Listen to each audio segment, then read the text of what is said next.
All right, the next muscle in our series of muscles that I think you really should know about and either need to learn about or need to remember from way back in the day in school is adductor brevis. Adductor brevis is a smaller adductor than adductor longus, but it is also one that gets really stuck on a lot of people.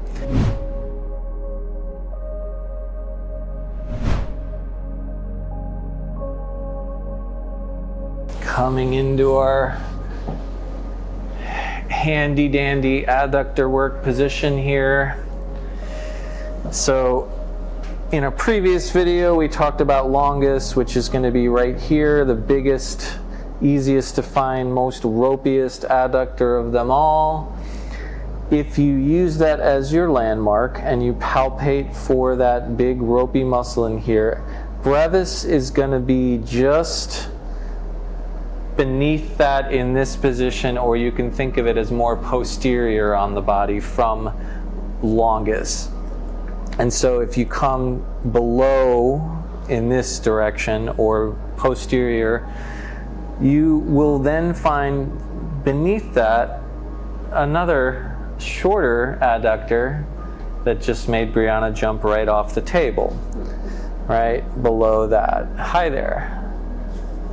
You can't see on camera, but just contacting it is definitely making some unhappy faces here, and I'm not using a ton of pressure here. All right, and so just to palpate it, you can come into the main belly of the muscle here. The lower attachment's going to be roughly here, slightly above the longus. It's not going to be all the way down where the longus attachment is, but it's going to be pretty far down.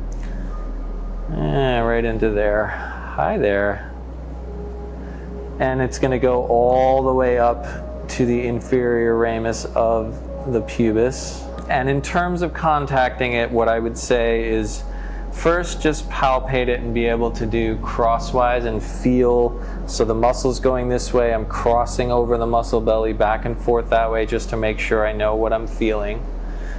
And then you can get a thumb in on it and just ask the client to slightly lift their knee into your hand and let go. Woo. And again, let go. Good. If I was, I shouldn't say if, when I'm doing the entire hip wheel, that's probably all the work that brevis would ever need, is literally just that contact and release and no more. It doesn't need you to beat it up or do a ton of things to it.